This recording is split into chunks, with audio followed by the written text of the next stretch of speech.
Bendice, alma mía, Jehová, y bendiga todo mi ser su santo nombre. Bendice, alma mía, Jehová, y no olvides ninguno de sus beneficios. Me place saludarles, hermanos, en el nombre del Señor Jesús, en esta hora, amén, y tener esta oportunidad de poder meditar en la palabra de nuestro Dios. Creo que es uno de los momentos más interesantes del día, amén, poder entrar en la meditación de la palabra de Dios y aprender, amén, gloria al Señor, cada día más y más. El apóstol Pedro dice que debemos de crecer en conocimiento, gloria al Señor, dice, añadida a vuestra fe virtud y a la virtud conocimiento, gloria al Señor.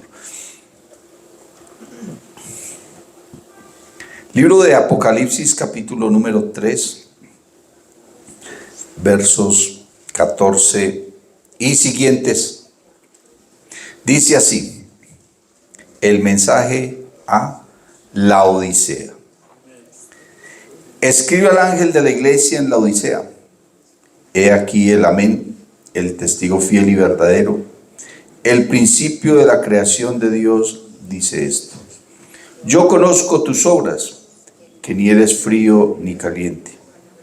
Ojalá fueses frío o caliente, pero por cuanto eres tibio y no frío ni caliente, te vomitaré de mi boca. Porque tú dices, yo soy rico y me he enriquecido, y de ninguna cosa tengo necesidad, y no sabes que tú eres un desventurado, miserable, pobre, ciego y desnudo.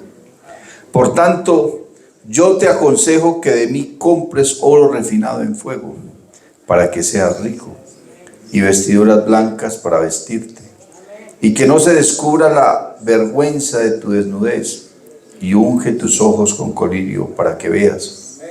Yo reprendo y castigo a todos los que amo. Sé pues celoso y arrepiéntete. He aquí yo estoy a la puerta y llamo.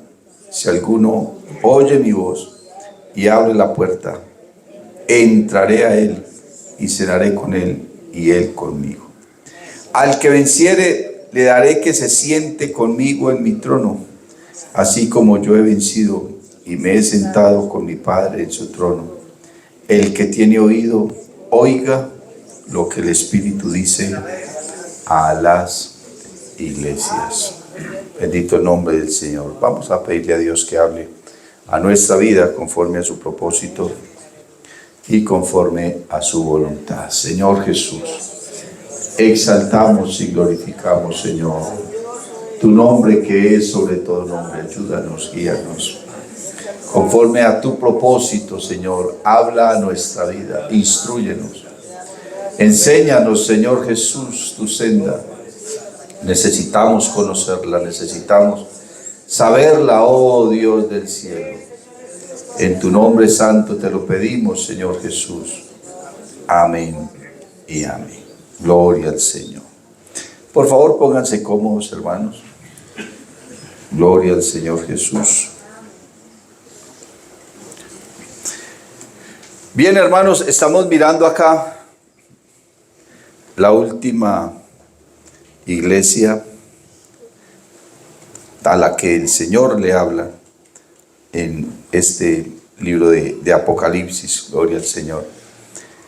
Pero quisiera mirar un poco la ciudad de Laodicea, amén, la ciudad de Laodicea, que era prácticamente la ciudad más rica de todas las que menciona Apocalipsis acá, amén.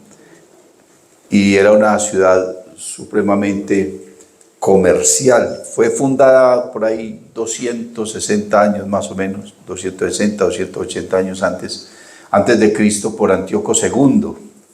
Y al inicio estaba leyendo por allí un documento que fue fundada como una base militar, pero luego comenzó a prosperar y a prosperar, ¿cierto? Y su economía a fortalecerse. Y allí se estableció en aquella ciudad una congregación que representaría entonces la iglesia de los últimos de los últimos tiempos.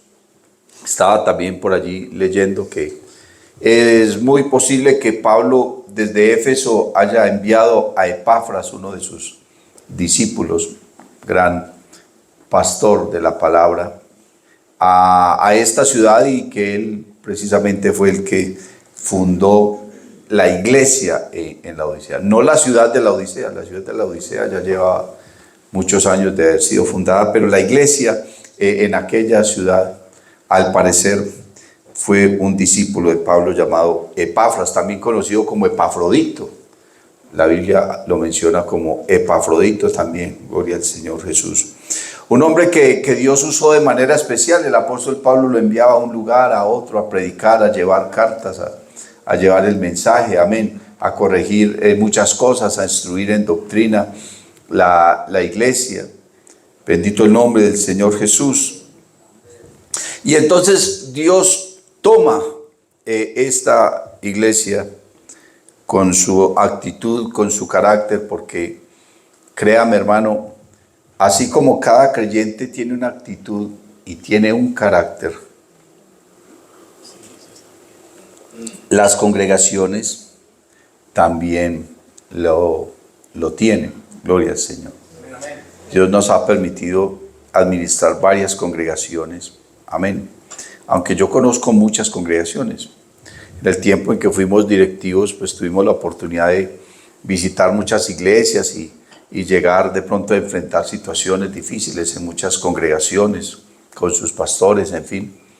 Pero cuando uno directamente administra una congregación durante varios años, entonces uno se da cuenta del carácter que cada congregación tiene. Usted lee las cartas del apóstol Pablo, y Pablo se refiere a cada iglesia, a cada congregación de manera diferente. Hay iglesias a las que Pablo trató muy duramente, ¿cierto? Les habló muy fuertemente porque eran personas que de pronto no se sometían a la doctrina, a la palabra, al llamamiento, en fin.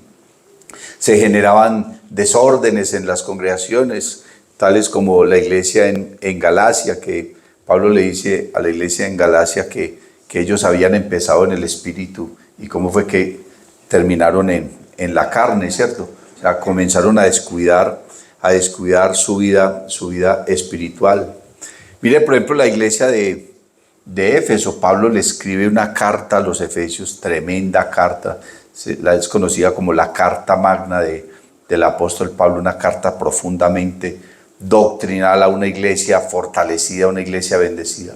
Pero años más tarde Juan le escribe a la iglesia de Éfeso, que es la primera iglesia del Apocalipsis.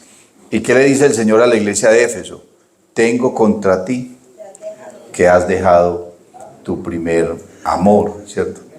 Iglesias, por ejemplo, como la iglesia en Corinto, la iglesia a los corintios, hermanos, la iglesia en Corinto fue una iglesia muy rebelde, tuvieron muchas dificultades, tuvieron muchos problemas doctrinales, problemas morales, ¿cierto? Problemas de comunión, en fin, una cantidad de cosas. Y así sucesivamente a cada iglesia Pablo le escribe de maneras diferentes. Pero mire, por ejemplo, cuando Pablo le escribe a los filipenses, que es una carta muy tierna, una carta muy especial, donde Pablo no recrimina nada a cada uno de los hermanos. Solamente menciona a dos hermanas que tenían alguna dificultad de Evodia y Sintique, dice la Biblia, que se pusieran de acuerdo. Quién sabe qué problema tenían las dos mujeres.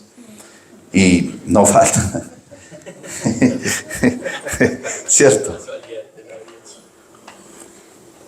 Sí, eso, cualquier parecido con la realidad es pura casualidad.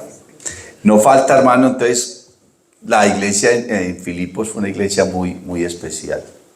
Entonces, cuando uno mira estas iglesias de Apocalipsis, hermanos, las 7 iglesias, uno mira que el Señor a todas les habla de manera diferente, ¿cierto? Y a algunas les dice, tengo contra ti esto y esto, ¿cierto? Que has dejado tu primer amor. A otras le dice que has permitido que los nicolaitas vengan con su doctrina, o que has permitido el pecado, ¿cierto? Una cantidad de cosas.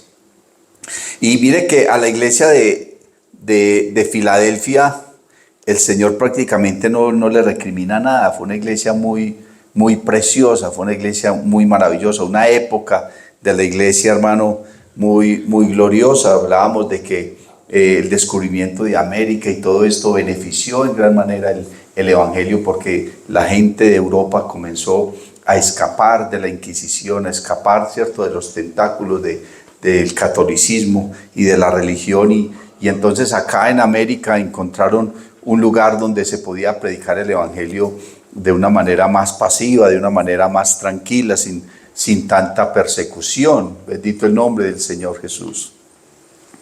Pero ahora viene el mensaje a la última iglesia, la iglesia de Laodicea. No la Odisea, que la Odisea es un libro, ¿cierto?, de mitología griega, sino pegado, Laodicea. Amén. Y la palabra Laodicea significa los derechos del pueblo, ¿cierto? La época donde todo mundo quiere proclamar sus derechos, donde todo mundo quiere reclamar sus derechos, ¿cierto? Es como la síntesis del significado de su nombre.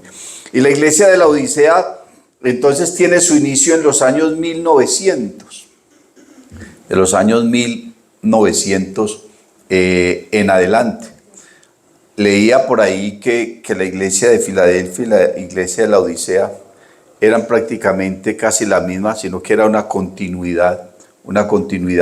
Pero sin embargo uno encuentra algunas cosas. A la iglesia en Filadelfia el Señor no le hizo ninguna recriminación. Antes les dijo que los iba a guardar de la hora de la prueba que habría de sobrevenir para el mundo entero, ¿cierto? Porque se habían mantenido, porque se habían guardado, aunque eran débiles, porque apenas estaban empezando.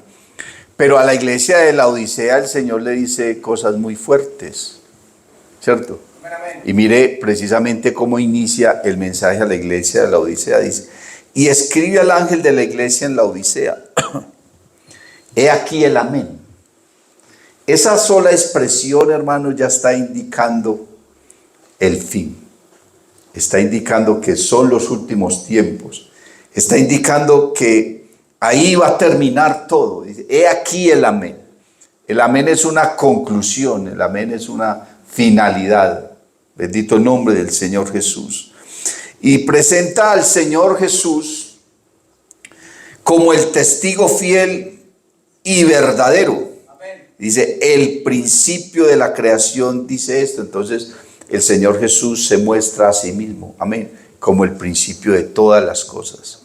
Juan, hablando del Señor, dice, en el principio era el verbo, y el verbo era con Dios, y el verbo era Dios. Dice Juan en el verso 14 del capítulo 1, y aquel verbo fue hecho carne, y habitó entre nosotros, y vimos su gloria, gloria como el unigénito del Padre, lleno de gracia y de verdad. Quiere decir que la iglesia del año 1900 en adelante, amén, es la última iglesia. El Señor divide la dispensación de la gracia en 7 periodos para la iglesia. Y el último periodo de la iglesia, hermano, precisamente es el periodo de la Odisea, del año 1900 en adelante. Entonces el Señor se presenta como el testigo fiel, como el verdadero, como el principio de la creación, y comienza de una vez, hermano, a mostrar la radiografía de lo que habría de pasar con el evangelio en los últimos tiempos. Comienza a mostrar la actitud de la gente, de los creyentes, de los predicadores, de lo que la gente está buscando en el evangelio en los últimos tiempos. Y ojo, hermano, porque estamos en el tiempo de la Odisea. Mire que dice el verso número 20, que es prácticamente concluyendo el mensaje a la Odisea, dice: he aquí, yo estoy a la puerta y llamo. Si alguno oye mi voz y abre la puerta, entraré a él y cenaré con él y él conmigo. Bueno, mucha gente toma ese versículo para hablarle a los amigos, a las personas por ahí en el refán, en los cultos al aire libre, un mensaje evangelístico, y hemos escuchado mensajes muy bonitos acerca del texto, de abrir la puerta del corazón para que Cristo entre y todo eso. Pero cuando uno mira el contexto de este versículo en el mensaje a la Odisea, que está hablando que he aquí el amén, que es el fin, ¿cierto? Lo que el Señor está anunciando ahí, hermano, es precisamente el levantamiento de la iglesia. Amén. Porque dice, he aquí yo estoy a la puerta y llamo. Algunos dicen que no, que Dios está tocando. No, Dios no toca. Dios llama. Amén. Él se para a la puerta y no toca el timbre, ni la manija esa, ni tampoco le da golpes a la puerta. No.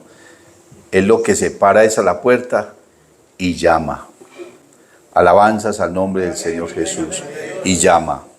Y dice, y si alguno oye mi voz, ¿sabe quién va a oír la voz del Señor cuando Él levante la iglesia? Los que están acostumbrados a oír su voz. De manera que si hay alguien que no está acostumbrado a oír la voz de Dios, sino que antes le disgusta o se siente incómodo, hoy me las achacaron, hoy me las tiraron todas, qué pereza ese predicador, ¿cuándo será que lo trasladan? Bendito el Señor. El domingo estaban diciendo que a veces por ahí hablan muy mal de los pastores, así que yo casi digo amén, pero dije, no, Señor, no. Gloria al Señor Jesús.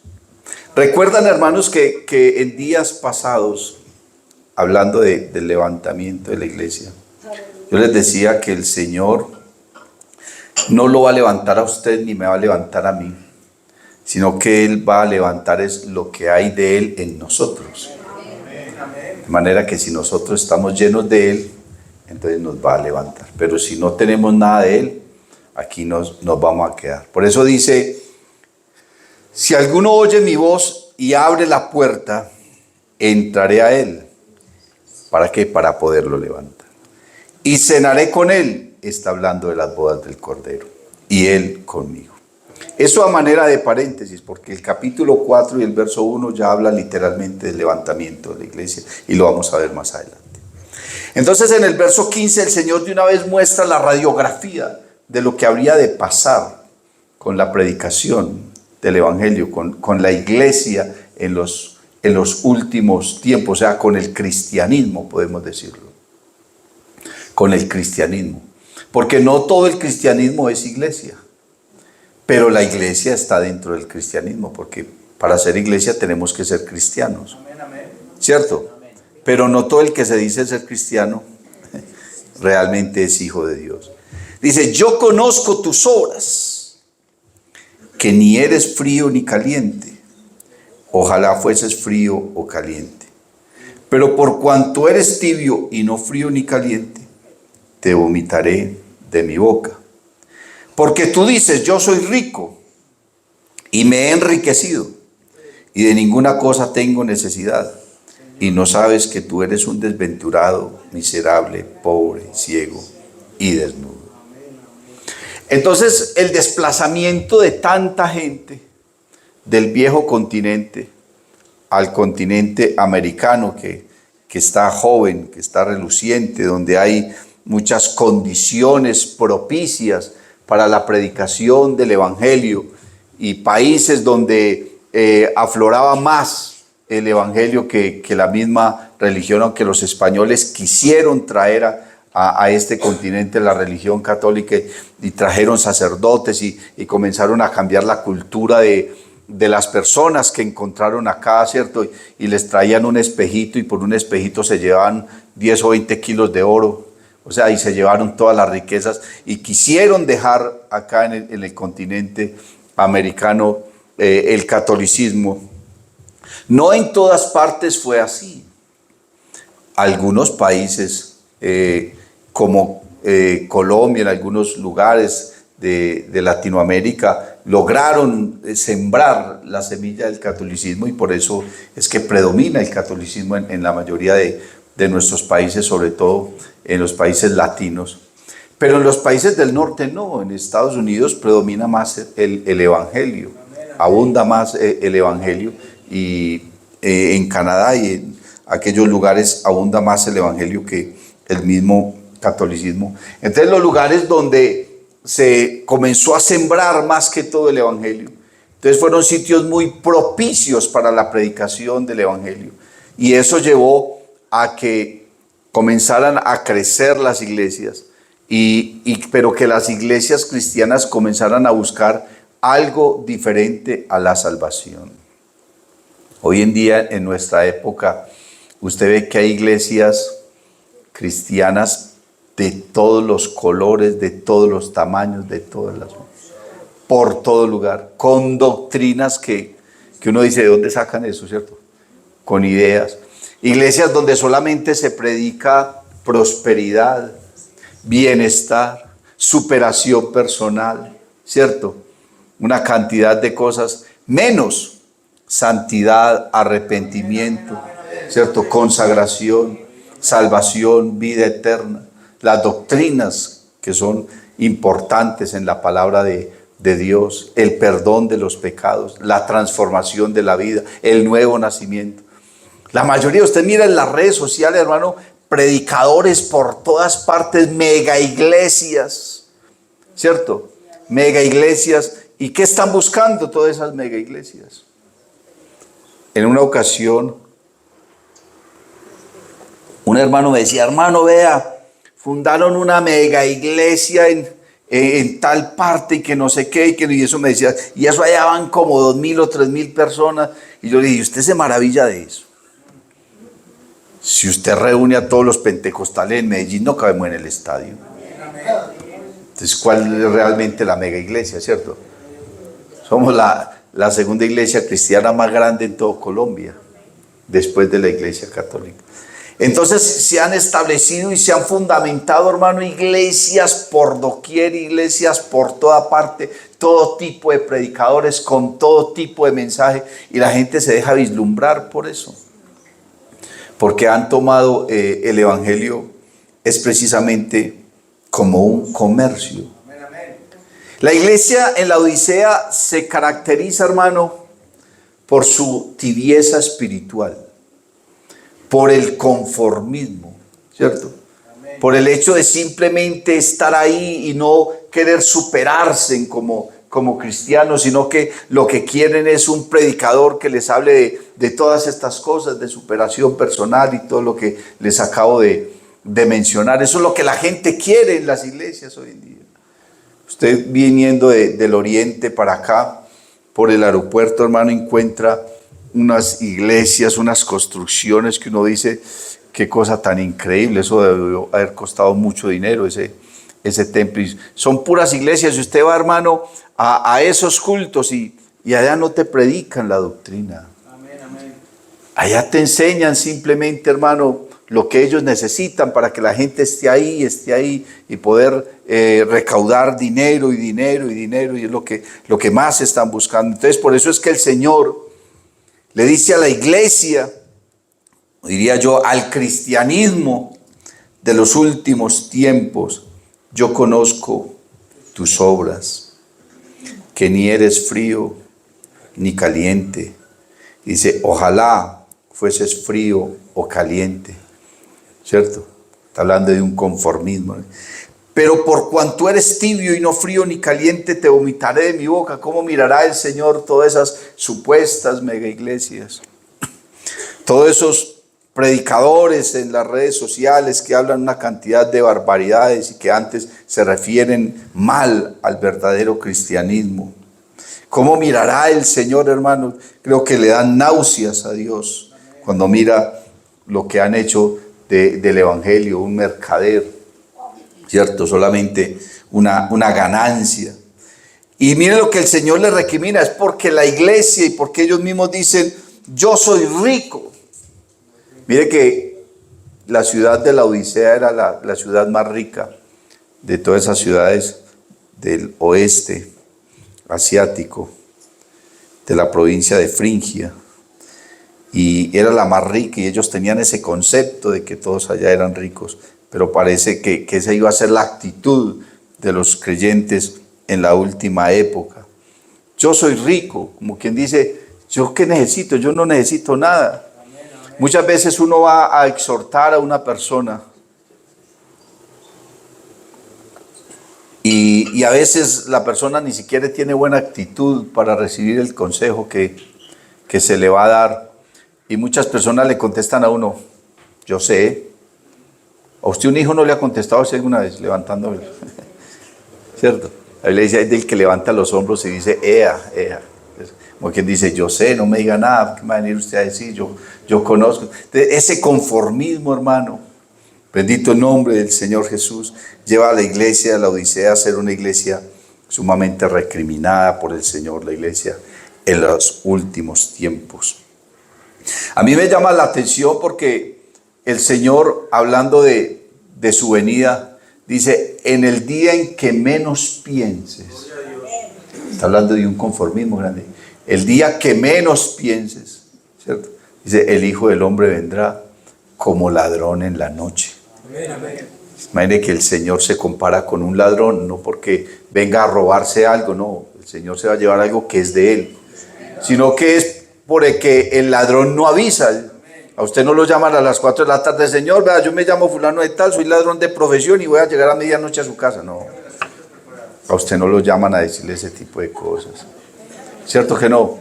Cuando menos piensa, hermano, usted se despierte y la casa está vacía. ¿Qué pasó aquí? Ni se dio cuenta y quiera. El ladrón no avisa. El Señor dice que Él vendrá como ladrón en la noche. Cuando dice en la noche no quiere decir que Él vaya a venir de noche. Bueno, Él va a venir de noche y de día al mismo tiempo. Porque cuando venga en alguna parte del mundo estará de día y la otra parte estará de noche. ¿Cierto? En alguna parte estará haciendo sol, en otra parte estará lloviendo. Sin embargo, usted lee, bueno, eso hablando del levantamiento de la iglesia, pero la venida del Señor cuando venga ya a la gran tribulación, sí dice Ezequiel que será un día de tinieblas. ¿Por qué anheláis el día grande de Jehová si es grande y terrible? Dice el profeta Joel.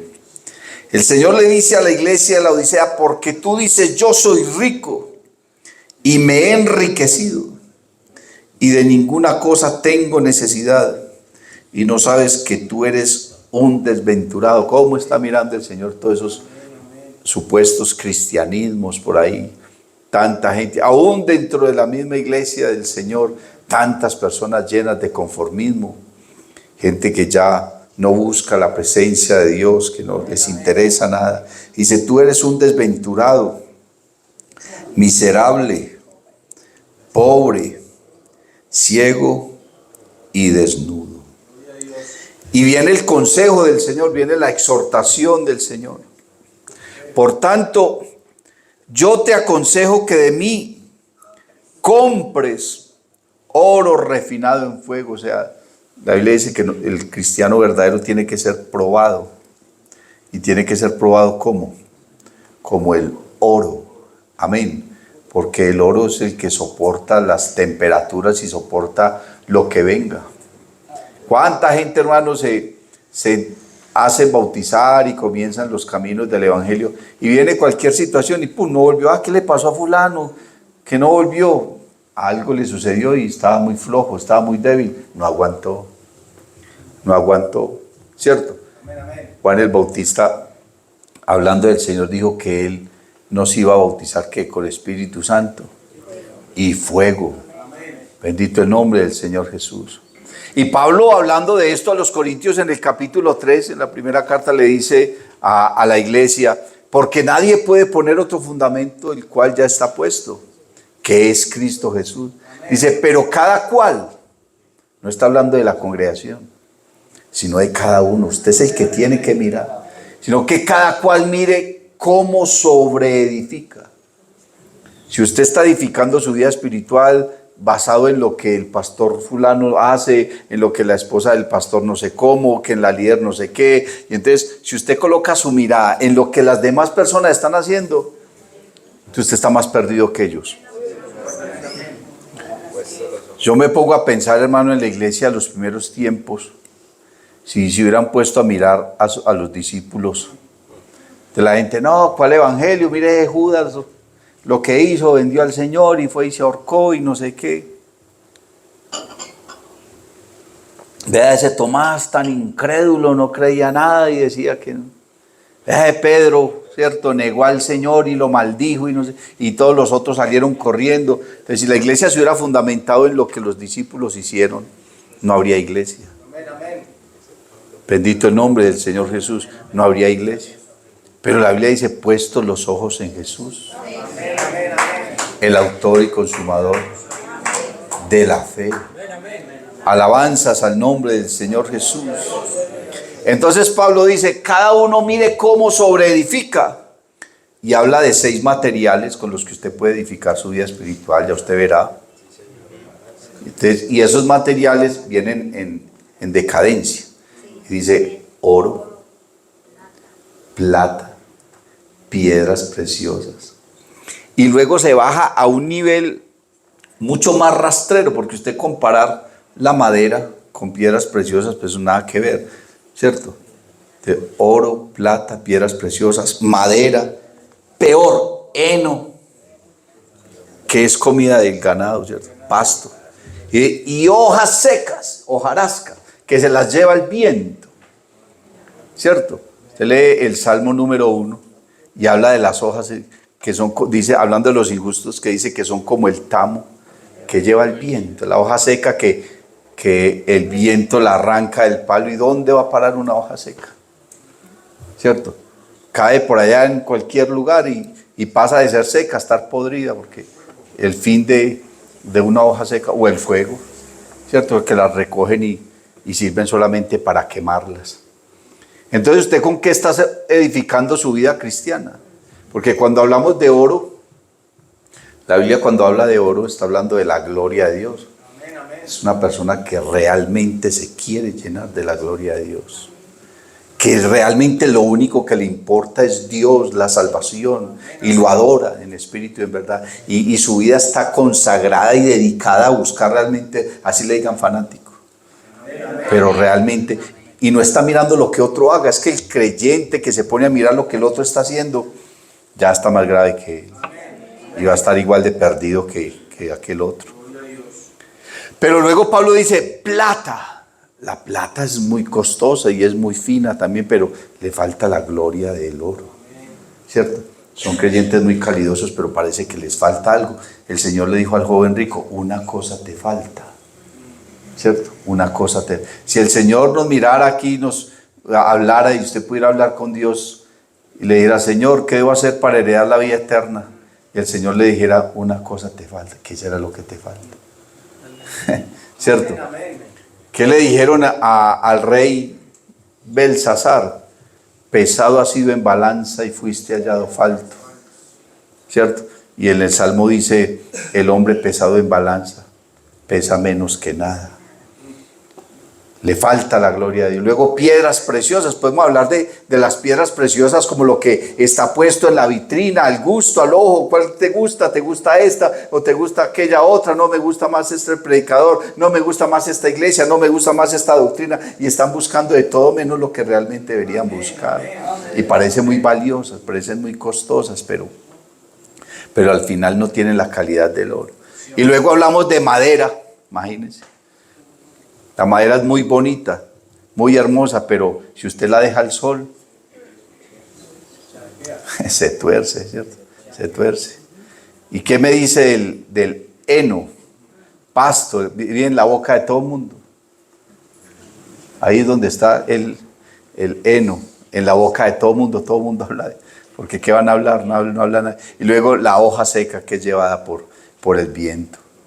Entonces el Señor está diciendo, te aconsejo que de mí compres oro refinado en fuego, o sea, construya, hermano, su vida espiritual con lo que lo debe construir. ¿Por qué? Porque estamos en los últimos tiempos. Yo, hermano, yo siempre he creído que esta es la generación que va a experimentar el levantamiento de la iglesia. Muchos de los que estamos acá seguramente ni siquiera gustaremos la muerte. Es posible. Si el Señor viene y nos levanta, pues no vamos a conocer la muerte, ¿cierto? Pero yo he creído, hermano, que esta generación es la que va a experimentar, amén, el levantamiento de la iglesia. Bendito el nombre del Señor Jesús. ¿Sabe, hermano? Del año 1900 en adelante han sucedido muchas cosas en el mundo. Por ahí tenía una lista de todas las cosas importantes que han sucedido en el mundo, y estaba mirando por allá la Primera Guerra Mundial, la Segunda Guerra Mundial, ¿cierto? La institución de las Naciones Unidas como organización, la proclamación de los derechos humanos, porque precisamente la Odisea significa eso, proclamación de los derechos del pueblo, y es en estos últimos años donde se proclamaron los derechos humanos, donde se declara a Israel otra vez como nación en medio de guerra, en medio de conflictos. Estoy leyendo un libro, hermano, que se llama Oh Jerusalén. Oh Jerusalén. Son dos ancianos que escriben este libro, hermano, y habla de cómo el Estado de Israel comienza a conformarse y cómo la Liga Árabe se va en contra de Israel y cómo comienzan a combatirlos. O sea, es una historia fascinante. Es un poco pesado el libro para leerlo, pero finalmente es fascinante. Así se llama Oh Jerusalén. Y hermano, habla de todas las cosas y de las profecías también que hay en la palabra del Señor. El Señor, hablando de Israel, dijo que cuando la higuera florezca, amén, cuando la higuera florezca, la higuera es Israel. Año 1945, año 1948, cuando ya se establece como nación otra vez Israel. Y tenía ahí, hermano, la lista de todos los inventos, todos los descubrimientos, todo lo que a partir del año 1900 se ha descubierto, pero lo que me llama, hermano, es lo que ha sucedido con Israel. Cómo Israel ha sido atacada, pero nada, un pastor muy especial en nuestra iglesia hace muchos años escribió un libro llamado Israel, un pueblo indestructible. Y comienza a hablar, hermano, desde los principios de Abraham hacia acá, cómo el pueblo de Dios ha sido atacado y no lo han podido destruir y no lo podrán destruir, y va a gobernar este mundo 1000 años acá el pueblo de Israel, ¿cierto? Pero el Señor dijo, no pasará esta generación hasta que todo esto acontezca. Pero uno no se puede poner a precisar fechas ni nada de esas cosas, porque el día y la hora del levantamiento de la iglesia nadie lo sabe. Pero muchos predicadores y muchos teólogos han tomado esas palabras para llevarnos a pensar y a entender que esta generación experimentará el levantamiento de la iglesia. Porque el Señor dijo, no pasará esta generación hasta que todo esto acontezca, y una generación para el pueblo de Israel son 70, 80 años. ¿Cuántos años han pasado, hermano? Más de 70 años desde que el pueblo de Israel comenzó a reverdecer y a reverdecer. Y hoy en día la nación de Israel es una nación poderosa, rica, temible, ¿cierto? Y Dios le ha bendecido a pesar de su pecado. Y Dios tratará con Israel, pero eso dice la Biblia. Entonces, acá miro, hermano, el texto donde el Señor dice, he aquí yo estoy a la puerta y llamo. Desde el año 1900 en adelante el Señor le está diciendo a la iglesia, yo estoy a la puerta y llamo, unge tus ojos con colirio, compra oro refinado en fuego, cómpralo de mí en su presencia, para que realmente seas rico, no rico económicamente, sino rico realmente de la salvación, enriquecido con la doctrina, con la palabra, con la adoración, con la presencia de Dios. Y vestiduras blancas que hablan de santidad, para vestirte y que no se descubra la vergüenza de tu desnudez, y unge tus ojos con colirio para que veas. Y dice, yo reprendo y castigo a todos los que amo.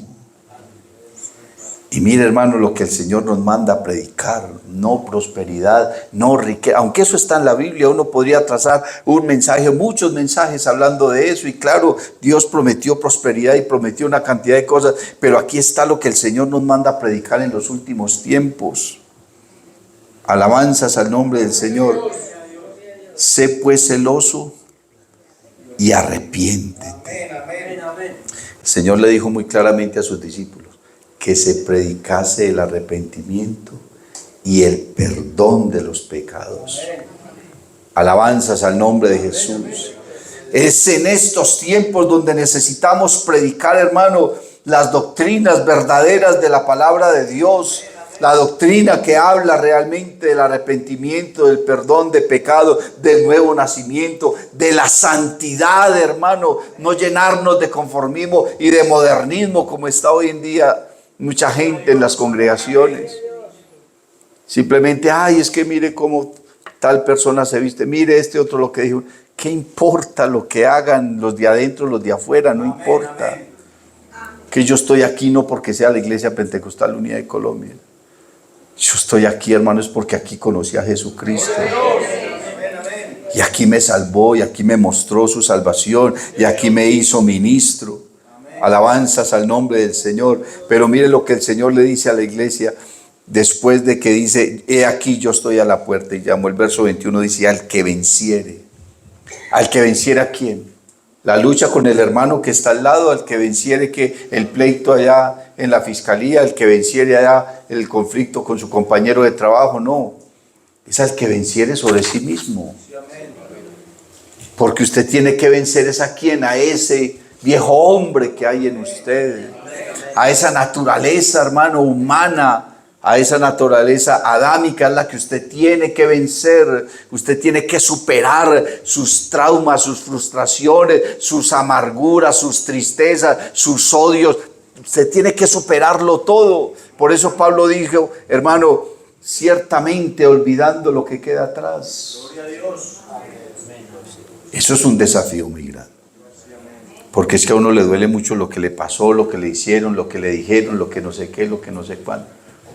Pero Pablo dice, olvidando ciertamente lo que queda atrás y extendiéndome a lo que está delante, prosigo a la meta, al premio del supremo llamamiento de Dios en Cristo Jesús. Entonces, el que pueda vencer eso, el que pueda superar eso, el que pueda vencer la tentación, el que pueda apartarse de lo que lo está dañando, de lo que lo está estancando, de lo que lo está obstruyendo, de lo que lo está destruyendo, apártese de iniquidad todo aquel que invoca el nombre del Señor y venga y entréguele su vida al Señor. Al que venciere le daré que se siente conmigo en mi trono,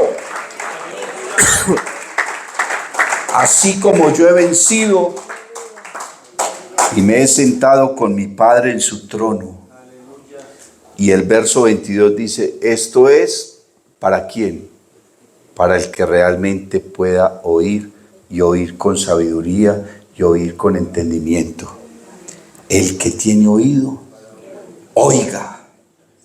¿Será que a veces la gente tiene el oído para no oír? Claro, hay gente que viene y oye y salen y al ratico se les olvidó lo que escucharon, pero cuando usted retiene lo que Dios le ha hablado. La Biblia dice, porque no son los oidores de la ley los justos ante Dios, sino los hacedores de ella. Cualquiera pues que me oye estas palabras y las hace, le compararé a un hombre sabio, o un hombre prudente que edificó su casa sobre la roca. Alabanzas a su nombre.